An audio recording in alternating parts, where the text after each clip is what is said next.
Theodora Lindqvist was 47 years old when the bank took the last thing she owned in this world, and she stood in the yard of the only farm she had ever called home with nothing left to her name but a tin trunk, a milk cow too old to sell, and $31 folded into her glove. The man who signed the paper that cast her out was Silas Merrow, president of the Pike's Ford Trust and Savings Bank, who had called her husband's loan due not 6 weeks after he was buried, citing a technicality in the paperwork that no honest clerk could explain.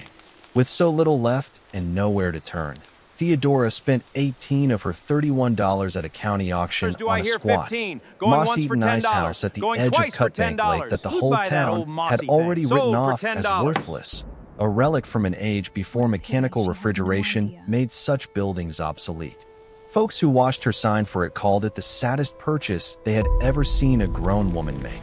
They did not know that beneath its frozen earthen floor, sealed away for nearly 30 years, lay a secret that would not only restore everything Theodora had lost, but would settle a debt the whole town of Pike's Ford had been quietly paying for a generation. Settle in, and let us tell you the story of Theodora Lindqvist. If you are watching this from a place where the cold has settled deep and nothing seems to be thawing, tell us in the comments, because we made this one for you. Theodora had grown up on the shore of that very lake, the eldest daughter of a Swedish ice cutter named Anders Lindqvist, who had come to the Dakota grasslands in the years just after the war with nothing but a strong back and an inherited trade, and who built, plank by plank, the ice house that would one day become the center of her whole story. Ice cutting was not glamorous work, but it was honest, exacting work, the kind that demanded a person understand patience the way a farmer understands weather, and Anders raised his daughter beside him on the lake every winter from the time she could carry a hand auger, teaching her to read the color and thickness of a frozen sheet the way other fathers taught their sons to read scripture. He taught her that ice cut too early would be thin and treacherous, that ice cut too late would already be rotting from beneath, even while it looked solid on top, and that the best blocks, the ones that would last clean and hard through the hottest part of summer, came only to those willing to wait for the exact right morning and then move with total certainty once it arrived. Her mother, Ingrid, meanwhile, ran the household books with a precision that startled the men who came calling for credit at the little store the family kept beside the ice house in the years before the railroad reached Pike's Ford. And it was from her mother that Theodora learned the particular dignity of an honest ledger, the way a column of numbers, kept faithfully, could protect a family better than any lock or gun. Theodora grew up believing that most valuable things in this world required a stubborn kind of faith, a willingness to keep tending something long after other people had decided it wasn't worth the trouble, whether that something was a sheet of lake ice, a struggling dairy herd, or marriage. She married at 22, a steady young dairy farmer named John Lindqvist, a distant cousin from the same Swedish settlement who had inherited a modest spread of pasture land 3 miles from the lake and dreamed, as young men often do, of building it into something larger. Theodora brought to that marriage everything her father and mother had taught her, the patience of the ice trade and the precision of the ledger book both, and together she and John spent 23 years building a dairy operation that became, by the late 1880s, one of the most respected in the county, supplying fresh milk, butter, and cheese to half the households and half the businesses of Pike's Ford. They were not wealthy people, but they were comfortable, respected, and, more than that, they were known throughout the county as people whose word could be trusted absolutely, a reputation John guarded as carefully as any inheritance. They raised 2 sons who grew and moved east to work the railroads, riding home dutifully, but rarely visiting. And Theodora filled the long, quiet hours of her middle age with the rhythms of the dairy, the seasonal ice harvest that still supplied their own ice house and half the town's needs besides, and a small circle of friends among the women of Pike's Ford who gathered for quilting and canning and the shared, unspoken understanding of frontier life's steady demands. It was, by every reasonable measure, a good and settled life, the kind built slowly and carefully like a well-laid stone wall, until John Lindqvist's lungs, weakened by a childhood fever and worn thin by decades of hard winters, finally gave out one January morning, leaving Theodora a widow at 46 with a dairy farm, a modest bank loan taken years earlier to expand the herd,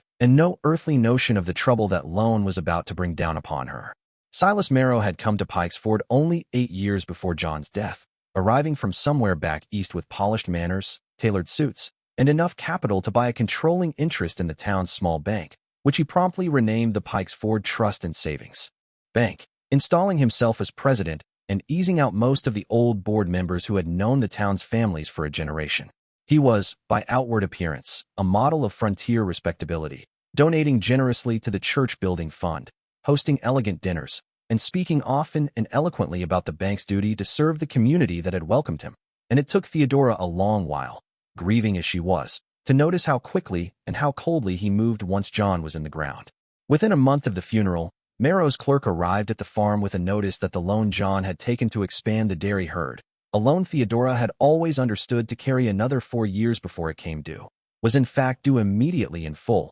owing to what the notice called an irregularity in the original terms, an irregularity Theodora could find no evidence of when she dug through John's careful records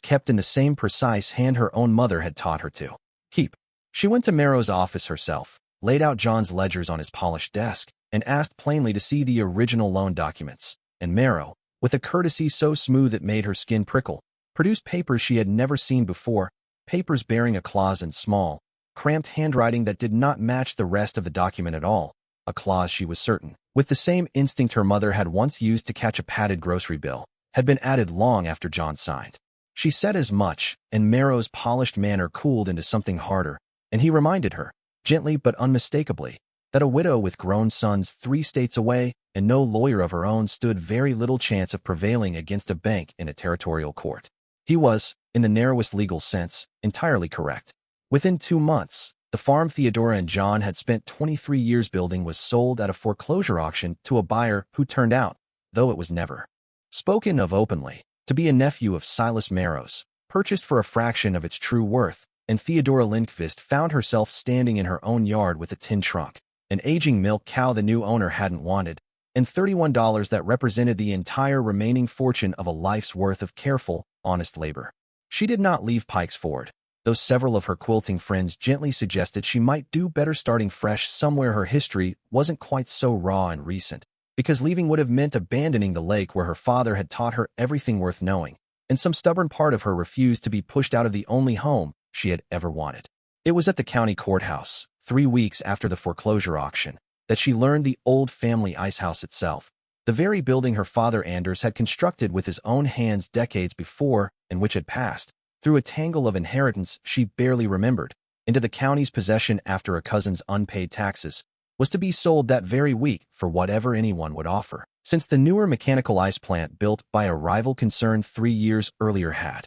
rendered the old harvest in-store method all but obsolete in the eyes of Pike's, Ford's more progressive citizens. Theodora offered $18, and the auctioneer, a kindly but bemused man named Otis Farrow, hesitated only a moment before accepting, more out of respect for what everyone in town knew she had recently endured than any real expectation that the old Icehouse was worth anything beyond its rotting timber. Several of the men gathered there murmured, not unkindly, that the poor woman had traded what little she had left for a moldering pit full of sawdust and memories, and Theodora, walking away with the deed clutched tight in her hand, could not entirely disagree with them, though something in her chest, some old instinct inherited from her father's patient reading of ice and her mother's patient reading of numbers, told her the building was not quite finished with its purpose yet. The Icehouse itself, when she returned to it that first evening as its rightful owner, stood exactly as she remembered from childhood and nothing like it at all, its outer walls sound enough, built as they were of thick oak timber and double insulated with sawdust packed tight against the Dakota winters,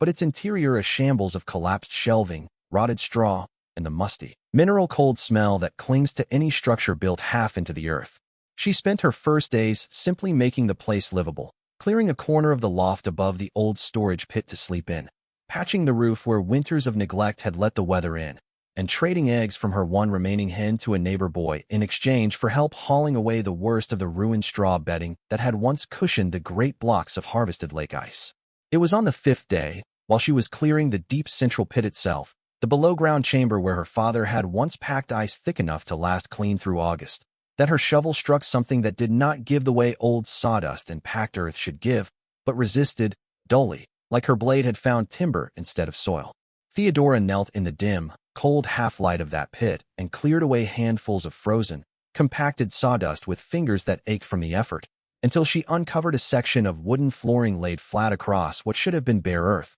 boards fitted so carefully and so long ago that moss and mineral staining had nearly disguised them as natural stone. It took her the better part of an afternoon, working with the same unhurried patience her father had once shown over a stubborn sheet of lake ice, to pry loose enough of the boards to reveal a narrow set of hand-hewn steps, descending into a chamber cut into the earth beneath the icehouse itself. A space no larger than a modest root cellar, dry despite the years, and lined along one wall with shelving that held, wrapped carefully in oilcloth and tallow-soaked canvas, a heavy iron strongbox, a thick ledger bound in cracked leather, and a bundle of letters addressed, in faded ink, to a name Theodora recognized immediately from every schoolbook and town history she had ever read: Elias Pike, the very founder for whom Pike's Ford itself had been named, and who had, according to every account she had ever heard, vanished from the territory more than 30 years earlier under circumstances the town's older residents still spoke of only in careful, uncertain whispers. It took Theodora nearly 2 weeks, working each evening by lamplight after her days spent repairing the icehouse and tending what little livestock she had left, to piece together what Elias Pike had hidden in that hollow beneath her father's building, and what she found unsettled her more deeply than she had expected. The ledger was not a personal account book, but something closer to a founding charter, a meticulous record, in Pike's own careful hand, of the Pike's Ford Mutual Trust, a cooperative lending society Pike himself had organized in the earliest days of the settlement, funded not by outside capital, but by the pooled savings of the original homesteading families, meant to provide fair, low-interest loans to farmers and tradesmen who could never have qualified for credit from a distant territorial bank. The ledger recorded, parcel by parcel and dollar by dollar, exactly how much each founding family had contributed and exactly what land and property those contributions had helped secure, a document that made plain, to anyone who understood how to read it, that the entire economic foundation of Pike's Ford had been built not on any single wealthy man's generosity, but on the collective trust and sacrifice of dozens of ordinary settlers, including, Theodora noted with a tightening in her chest, her own grandfather's modest early contribution toward the very lakefront parcel her father would later build the icehouse upon. The letters, once she had carefully unfolded and read them by lamplight, told a darker story still. Correspondence between Elias Pike and a territorial attorney describing how a group of Eastern investors, led by a banker whose name Theodora did not recognize until she read it twice, had arrived in the years just before Pike's disappearance and begun quietly buying up the mutual trust's outstanding loan notes at a fraction of their value from founding families desperate for hard currency during a brief regional drought, consolidating those notes until the outside investors controlled a majority interest in what had once been a purely cooperative institution, at which point they moved to convert it, over Pike's furious objection, into a conventional profit-driven bank answerable only to its new owners. One unfinished letter,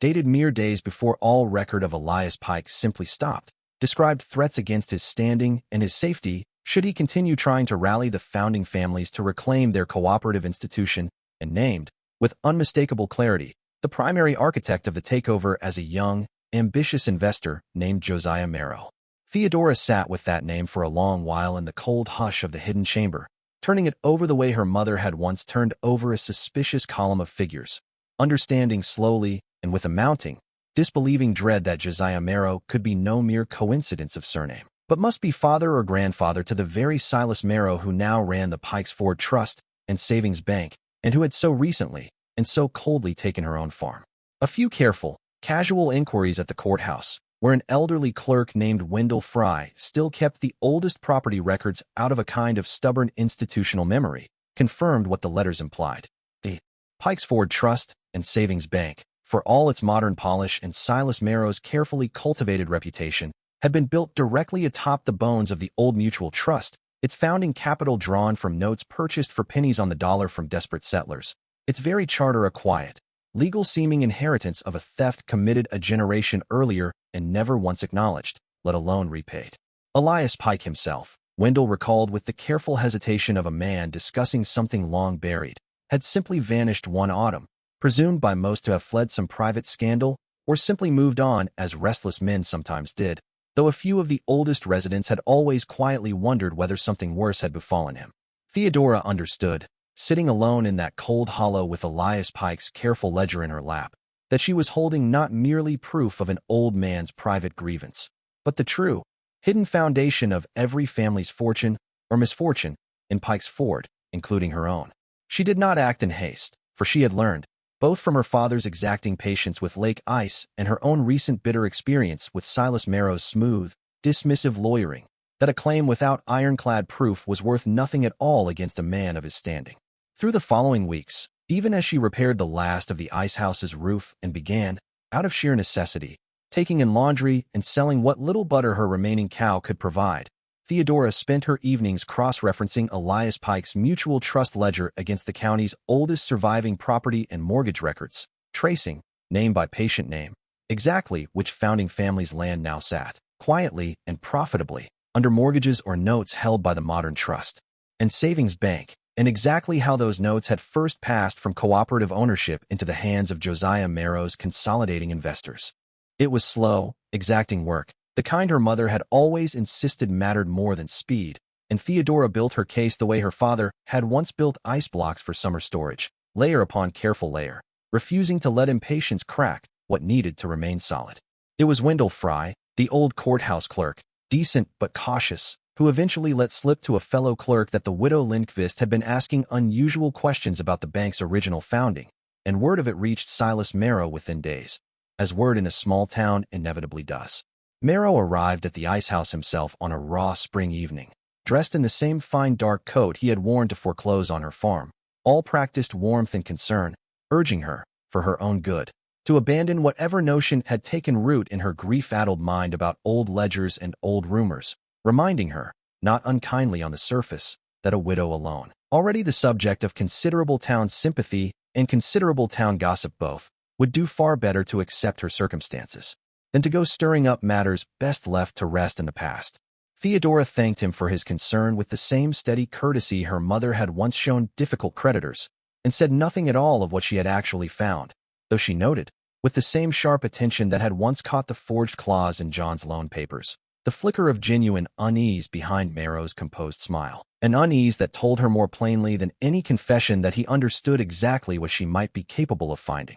The town itself, when whispers eventually spread that the widow at the old Icehouse had been asking pointed questions about the bank's history, did not rally quickly to her side. Silas Marrow was, after all, the man who had funded the new church bell and quietly forgiven more than one struggling family's overdue note during a hard season, and it was far easier for most of Pike's Ford to believe that. Grief and desperation had unsettled a lonely widow's mind than to believe their respected banker's entire fortune rested on a fraud committed against their own grandparents. Several of Theodora's old quilting friends grew distant and awkward in her company. The grocer, a cautious man who depended on the bank's goodwill for his own credit, began quietly discouraging her custom. Marrow himself, growing bolder as no public proof emerged, hinted to the county assessor that perhaps the old Icehouse property, given its dubious value and uncertain title history, deserved a closer look, a threat Theodora recognized immediately for the small, deliberate cruelty it was meant to be.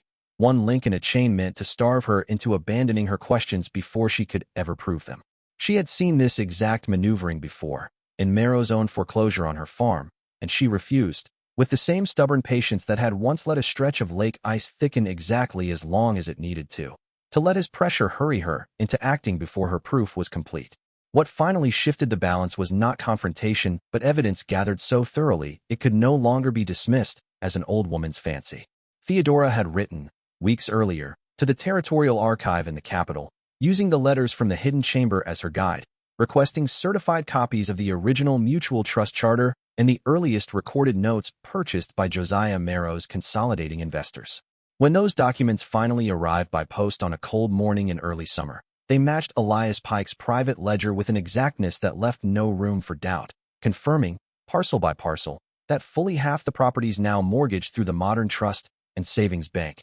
including, she now understood with a bitter clarity, her own late husband's dairy farm, traced their capital lineage directly back to notes acquired through the very consolidation Elias Pike had died, or disappeared, trying to prevent. Theodora carried that proof, along with Pike's ledger and letters, not to Marrow but to Judge Abram Colby, the circuit judge who rode through Pike's Ford twice yearly to hear matters too large for the town's own modest magistrate, laying it all before him with the same calm, unhurried precision her mother had once used to catch a padded bill. Judge Colby, a deliberate and unhurried man, spent the better part of a week reviewing what she had brought him, questioning her closely about its provenance, before informing her that the matter was serious enough to warrant a formal territorial inquiry, and that Silas Marrow would be compelled to answer for the bank's founding publicly. The inquiry, held in the largest room Pike's Ford possessed, the meeting hall above the mercantile, drew nearly every family in the county, for word had spread that the widow at the old Icehouse had uncovered something concerning the bank itself,